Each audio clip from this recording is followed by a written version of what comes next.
자, 수능을 앞두고 있는 고3 이과생들을 위한 수학 강의입니다. 개념 설명을 하거나 문제풀이를 하는 수업은 아니고요.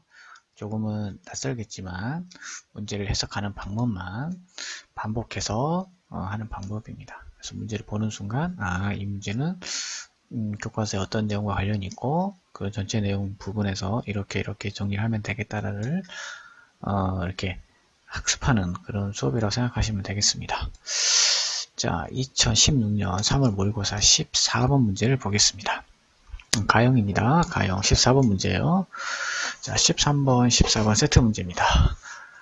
극한인데 선분 AH와 선분 AB 결과적으로 함수값을 주고 임의의 점 X는 T에서 만나는 점 A를 기준으로 점 B와 점 H의 좌표를 찾아서 길이를 구한 다음에 극한값을 구하시면 되겠습니다.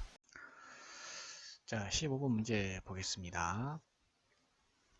한 변의 길이가 A인 정사각형 모양의 스티지가 있고요. 그 다음에 루트 2가 A인 직각이동 삼각형의 모양의 스티지 4장이 있습니다. 색깔도 서로 다르게 되어 있습니다. 자, 이렇게 되어 있는데 이거를 창문에다가 붙이는 겁니다. 근데 이걸 이제 경우의 수를 찾으라는 얘기인데 이것도 어쨌든 간에 이쪽에 왼쪽에 있는 값, 그러니까 시트지가 쫙 있는데 그쪽 오른쪽에 창문에다가 그냥 갖다 붙이는 거죠. 창문을 선택한다고 생각하셔도 상관없고 창문에다가 시트지를 던진다고 해도 상관은 없습니다. 상관없어 함수 관계로 표현하시면 경우의 수를 이해하는 데 좀 도움이 되는데요. 어쨌든 15번 문제는 가장 중요한 건 이거 같아요. 서로 다른 두 종류가 있는 겁니다. 마치 여자 2명 있고요. 남자 4명이 있는 것 같은 겁니다. 그러니까 서로 다른 n개인데 그 n개가 두 종류로 나눠져 있는 거죠. 그래서 이런 경우에는 항상 한 종류를 먼저 하셔야 됩니다. 그래서 사각형 모양을 먼저 붙이던가 아니면 직각이등변 삼각형 모양을 먼저 붙인 다음에 문제를 풀어야 됩니다. 그러면 어떤 걸 먼저 붙이는 게 편한지는 해보시면 금방 알 수 있고요. 15번 같은 경우는 정사각형의 모양을 먼저 붙이는 게 좋습니다. 그러면 정사각형 모양을 붙일 수 있는 경우의 수를 찾으시고 그 다음에 각 해당되는 부분에 있어서 직각이등변 삼각형을 붙이는 방법을 생각을 하시면 경우의 수 문제를 구할 수가 있습니다. 그래서 항상 이런 경우의 수 문제는 왼쪽에서 오른쪽으로 함수 관계를 이해를 하는 게 편하고요. 집단이 서로 다른 n개가 두 집단으로 나눠져 있을 때는 항상 한 집단을 먼저 시행을 하는 게 가장 중요한 개념이 되겠습니다. 자, 16번 문제 보겠습니다. 함수 fx가 있는데요. 함수 fx를 알아야 gx를 구할 수 있을 것 같습니다. 근데 함수 fx의 의미라는 게 우리가 그 연속에서 많이 나오는 공비가 결정되어 있지 않는 그런 등비수열분의 등비수열꼴의 극한값을 구하는 겁니다. 이 함수는 기본적으로 x값에 의해서 정리되는 함수니까 함수를 먼저 정리를 무조건 해야 됩니다. 그래프를 그린 것도 하나 방법이고요.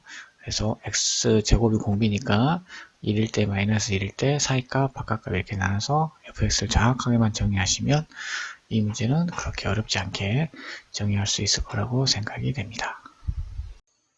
자, 17번. 자, 이것도 경우의 수 문제죠. 8장 카드에서 5장의 카드를 선택을 하는 겁니다. 선택한 카드에 있는 수의 합이 짝수인 경우에요. 그러니까 순서는 없다는 얘기인 것 같습니다. 그러면 일단은 5장을 선택을 하는 건 일반적인 거고요. 특수한 상황은 그 5장의 수의 합이 짝수인 경우니까 5개가 짝수가 되는 경우를 먼저 생각을 하는 게 좋을 것 같습니다. 그래서 다 짝수이거나 아니면 홀수가 2개이거나 아니면 홀수가 4개이거나 그렇죠? 그럼 다 짝수 아닙니까? 그렇게 해서 경우의 수를 먼저 더 특수한 상황에 맞춰서 분류를 하신 다음에 그리고 나서 5장의 카드를 맞춰주시면 될 것 같습니다. 그래서 경우의 수 문제는 항상 기준이 최소 2개 이상 나올 때는 특수한 기준에 맞춰서 분류한다는 것만 잘 기억하셔서 거기에 맞춰서 분류하시면 경우의 수 문제는 어렵지 않게 구할 수 있습니다. 자, 18번 보겠습니다. 자, 원이 2개가 있고요. 자, 반지름 나와 있습니다. 그리고 직선 L이 있는데 두 원의 접선입니다. 공통 4접선이죠. 공통 외접선도 있고, 네, 공통 내접선이, 그러니까 내접선이죠. 뭐 이렇게 되어 있습니다. 자, 이렇게 되어 있을 때 각도를 구하고 싶은 거죠. 그래서 문제에서 보시면 OA하고 그 각을 알파라고 그러고, 그 다음에 점 O를 지나고 직선 L에 평행한 직선이 있는데 그 직선과 OA가 이루는 각을 베타라고 되어 있습니다. 이랬을 때 직선 L의 X축과 양의 방향으로 이루는 각을 세타라고 했을 때 OA가 이루는 알파와 그 다음에 OA에서 직선 L에 평행한 그 직선과 OA가 이루는 각을 베타라고 했을 때 탄젠트 알파와 탄젠트 베타를 구하라는 그런 문제가 되겠습니다. 일단 여러분들이 그림을 보고 해야 될 것들이 있죠. 직선 L은 두 원의 수직관계이기 때문에 반드시 각각의 두 원의 중심에서 접선의 선을 그어야 됩니다. 그리고 나서 또 뭘 해야 되냐면 O에서 또 새로운 직선 M도 그어서 평행한 상태로 정리를 잘 하셔야 됩니다. 그랬을 때 그 벡터의 직각삼각형 관계가 아마 보일 거고요. 그렇게 되면 탄젠트 알파 뿐만 아니라 탄젠트 베타도 쉽게 구할 수 있고요. 그걸 통해서 탄젠트 세타도 구할 수 있게 될 겁니다. 그래서 기본 작도에 충실하시면 될 것 같습니다. 자, 19번 문제 보겠습니다. f-x제곱분의 1분의 x라는 분수꼴로 되어 있는 함수가 주어져 있습니다. 함수에 대한 설명이니까 그래프 그리라는 의미로 생각하시면 될 것 같고요. 자, 미분해서 0 집어넣으랍니다. 몫의 미분법 쓰면 됩니다. 이유는 이 함수가 항상 모든 실수 x에 대해서니까 항상 마이너스 2분의 1보다 크거나 같다는 얘기니까 최소값이 마이너스 2분의 1인지 아닌지 그래프를 그려서 확인하는 뜻이고요. 디귿은 0과 1 사이에서 평균 변화율이죠. 평균 변화율이니까 그 평균값 정리를 이용하라는 얘기고요. 그 구간에서 새로운이 아니라 그 구간에 있는 임의의 점 C에 대한 f-C 값 미분계수죠. 그 미분계수의 변화를 보면 될 것 같습니다. 그래서 0과 1 사이 구간에서 fx가 어떻게 변하는지만 확인하시면 될 것 같습니다. 자, 20번 문제 보겠습니다.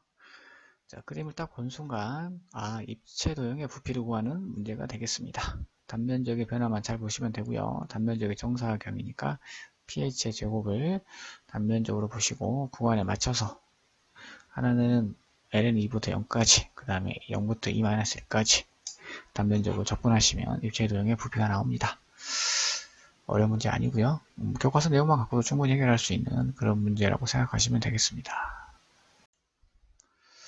자, 21번 문제 보겠습니다. 큰 원이 하나 있고요. 그 안에 또 자그마한 원이 하나 있습니다. 삼각형 APH에 내접하는 반지름의 길이를 구하라는 얘기죠. 삼각형의 내접원의 반지름 기하는 구하는 문제니까 삼각형의 면적을 활용하셔도 크게 무리는 없을 것 같고요. 네, 그게 싫으면 원한 그 작은 원에서 삼각형의 중심에서 각각의 접선이죠. 세 접선 수설바를 내리신 다음에 점 APH가 의미하는 게 원 밖에서 원의 접선을 그은 외부의 점이라고 생각하시면 원의 중심과 HAP 선분을 긋고 나서 각 A에 대해서 정리를 잘 하시면 뭐 표현이 다 되지 않을까 뭐 이런 생각이 듭니다. 그래서 어떤 방법을 써도 상관은 없습니다만 딱 보는 순간 삼각형의 내접원의 반지름을 구하는 문제구나 라고 생각하시면 될 것 같습니다. 그래서 세타를 기준으로 다 길이를 표현해서 문제를 푸시면 어렵지 않게 21번 치고는 쉽게 해결할 수 있을 거라 생각이 됩니다. 자, 26번 문제를 보겠습니다. 그림을 보면 직선 L과 직선 M이 서로 기울기는 하나는 마이너스 3분의 1이고 1인 기울기가 서로 다른 접선이지만 두 직선의 교점의 입장에서 보면 그 교점, 두 직선의 교점에서 원의 접선을 그은 형태의 모양이라고 볼 수 있겠죠. 그렇다면 그 점에서 외부의 점에서 원의 중심으로 선분을 반드시 연결해야 됩니다. 그쵸? 그럼 우리가 물론 직선 L과 직선 M의 교점도 직선도 다 구할 수 있고요. 교점도 다 구할 수 있습니다. 그래서 그 교점을 예를 들어서 뭐 C라고 할까요? 그럼 OC의 길이를 다 구할 수 있는 거기 때문에 각도를 우리가 AOB의 각도는 아니더라도 AOC의 각도에 대한 코사인 값을 다 구할 수 있기 때문에 이 문제도 그거 기본 작도에 대한 개념만 있으면 어렵지 않게 구할 수 있습니다. 자, 27번 문제 보겠습니다. 3월 모의고사라 그런지 경우의 수 문제가 제법 많이 나왔습니다. 자, n의 개수를 찾는 건데요. 10 이상 99 이하의 홀수만 가지고 문제를 풀으랍니다. 그러니까 끝자리만 홀수인 거예요. 이거 또 문제 푸시다가 각 자릿수가 홀수라는 게 아니에요. 끝자리만 홀수면 돼요. 그 다음에 나머지 값들은 0부터 9까지 다 올 수 있습니다. 그 다음에 나는 n의 각 자릿수의 합은 7이라고 되어 있습니다. 그럼 이제 이런 문제들은 분리를 잘 해야 되는데 어떻게 분류하냐면 일단 자릿수가 서로 다르니까 자릿수가 두 자리일 때, 세 자리일 때, 네 자리일 때 먼저 분류를 하시고요.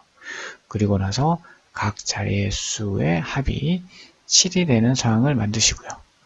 이렇게 하려면 수의 적절한 조합이 있어야 되겠죠. 그 다음에 그 중에 끝자리에 홀수를 놓고 순열을 돌리시면 경우의 수를 찾을 수 있을 것 같습니다. 그래서 특수한 상황에 잘 맞춰서 특히 이 자릿수가 서로 다른 경우는 자릿수를 따로 이렇게 하는 게 문제를 푸는데 더 많은 도움이 될 겁니다. 그래서 빠짐없이 그죠? 겹치지 않게 특수한 상황을 기준으로 잘 분류해서 경우의 수를 구하시면 되겠습니다. 자, 28번 문제를 보겠습니다. 자, fx가 있고요. a는 그 fx에다가 f'-x를 더하라고 그러니까 집어넣어서 뭐 더해야죠. 뭐 근데 더하는데 어떤 상수값이 나온다는 그런 의미인 것 같습니다. 그죠? 그런 의미인 것 같고 그러면 a 값이 나오겠죠. 그 다음에 b는 fx를 0부터 파이까지 점적분을 하라는 얘기인데 그죠? 근데 점적분이 되냐 안 되냐죠. 우리가 1 플러스 2의 코사인 x분의 2 코사인 x를 우리가 알고 있는 치환적분법과 또는 부분적분법을 활용해서 적분을 할 수 있겠냐에 대한 얘기입니다. 할 수 있으면 하시면 되는데 실제로 우리가 치환을 한다고 치더라도 2의 코사인 x를 t로 치환을 한다고 치더라도 2의 코사인 x 그 다음에 또 사인 x가 들어가죠. 그래서 치환하기도 뭐합니까? 만만치 않습니다. 그렇다고 해서 분모를 미분해서 분자가 나오는 꼴도 아니고요. 그래서 치환을 해서 문제를 해결하기에는 쉽지 않은 것 같아요. 그래서 가에서 힌트를 좀 얻어야 되는 거고요. 가에서 보면 f'-x와 fx의 관계식이 나와 있지 않습니까? 그래서 fx와 f'-x의 관계는 x는 2분의 파에서 대칭인 함수입니다. 그 함수를 활용하라는 얘기고요. 우리가 일반적으로 적분은 고등학교 과정에서는 대부분 부분적분법과 치환적분법으로 다 해결이 됩니다. 뭐 특수하게 분수함수 같은 경우는 잘 나눠서 정리해서 하시면 되는 거고요. 그 대부분은 다 치환 적분인데 이렇게 안 되는 경우가 있어요. 이렇게 안 되는 경우 중에 x는 알파의 대칭인 함수를 이용하는 거죠. 그 함수가 x는 알파의 대칭이라는 게 아니라 어떤 fx가 있으면 그 fx가 x는 알파의 대칭인 함수를 이용해서 정적분을 쉽게 하는 경우가 있다 이런 얘기입니다.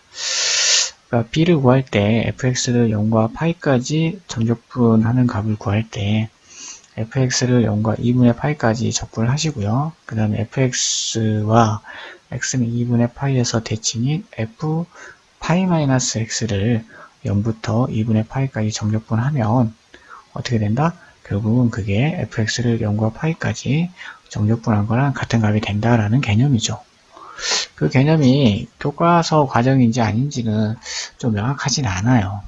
모의고사에 나왔으니까 그냥 정리만 한번 해둡시다.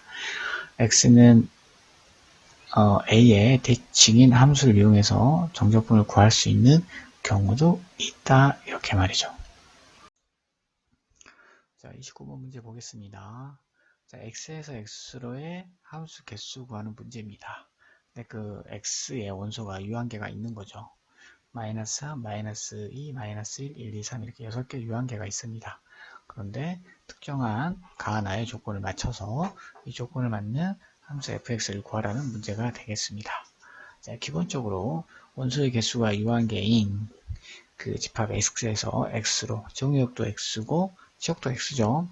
공역도 x죠. 치역이 되는지 아닌지 모르니까 이런 상황에서 어떤 함수 관계를 물어보거나 합성함수 관계를 물어보거나 이런 문제들은 다 일일이 대입해서 풀어야 됩니다. 그러니까 가 같은 경우도 x에다가 마이너스 3, 마이너스 2, 마이너스 1, 2, 3을 넣어서 fx와 f-x가 1이거나 마이너스 1이거나, 왜냐면 절대값 씌워져 있으니까 그렇게 해서 경우를 뭐 해야 돼? 나눠야 된다, 이런 얘기고요. 그 다음 x가 양수이면 y값도 양수이다. 이 두 가지를 대입해서 적절하게 해서 그들의 관계식을 잘 만들어 놓으시면 함수 fx의 개수를 어렵지 않게 구할 수 있을 거라고 생각을 합니다. 이거를 어떤 특정한 방법이 있겠다고 생각하지 마시고요. 항상 원소가 유한계인 x에서 원소가 유한계인 y로의 y로의 그런 함수 개수 문제나 또는 함수값의 문제들은 항상 직접 대입해서 구한다는 거 잊지 마시기 바랍니다. 자, 30번 문제 보겠습니다. 자, 2016년 3월 모의고사도 그렇게 막 그렇게 어렵게 그렇게 나오지는 않은 것 같아요. 자, 30번 문제를 보시면 fx가 주어져 있는데 a가 음수예요. 그러니까 분모는 2x제곱이고요. 분자는 x제곱인 함수입니다. 그래서 분모가 2x제곱인 상황에서 분자가 x 또는 x제곱 또는 x세제곱 이렇게 다항함수가 올 때가 있습니다. 그래서 대표적으로 x 또는 x제곱일 때, 홀수 차수, 짝수 차수 이렇게 생각하셔도 됩니다. 그래서 분모가 2의 x제곱일 때 분자가 다항함수, 짝수 차수, 홀수 차수일 때 그래프 정도는 대략적으로 어떤 모양이었더라 정도는 기억을 하시고 미분을 하시면 문제를 풀 때 훨씬 더 도움이 됩니다. 그래서 지금 그 단 보면 fx를 무한대로 보냈을 때 0이 가까워진다고 되어 있지 않습니까? 이런 것들도 교육과정이 아니라서 설명이 되어 있는 거고요. 저런 설명이 없다고 치더라도 함수를 우리가 그릴 수 있으면 fx를 이해하는 데 훨씬 더 많은 도움이 될 겁니다. 그 다음에 부등식 관계입니다. 그런 fx를 그리고요. 그 다음에 y는 t를 그려서 이거를 만족시키는 x값이라는 얘기는 의미가 뭐냐면 부등식의 해예요. 다시 부등식을 만족시키는 x값이라는 얘기는 이 부등식의 해입니다. t값에 의해서 t값에 따라서 함수 fx가 y는 t보다 위쪽에 있는 x값을 말하는 거예요. 그러니까 부등식의 해죠. 그렇죠? 그 부등식의 해 중에서 가장 큰 거를 gt라고 하겠다, 이런 얘기입니다. 그럼 fx 그리고요, gt를 저기 마이너스 스텝에서 쭉 치고 올라오면서 뭐 하시면 됩니까? 함수값 찾으시면 되겠죠. t는 0보다 크다고 그랬네. 그럼 t는 0보다 큰 쪽에서 이렇게 올라오시면서 그 부등식의 해를 찾으시고 그 중에 가장 큰 값을 gt라고 하시면 될 겁니다. 그렇게 해서 쭉 gt를 찾다 보면 어느 점에서 그 gt를 찾는데, 그 해의 최대값을 찾는데 변화가 생기는 점이 생길 겁니다. 기존의 방식과 다른 방식으로 생기는 점이 하나 있다, 그런 얘기 아니겠습니까? 그리고 그 점이 뭐가 되고 불연속이 된다, 이렇게 받아들이면 대충 어떤 문제인지 파악할 수가 있을 것 같습니다.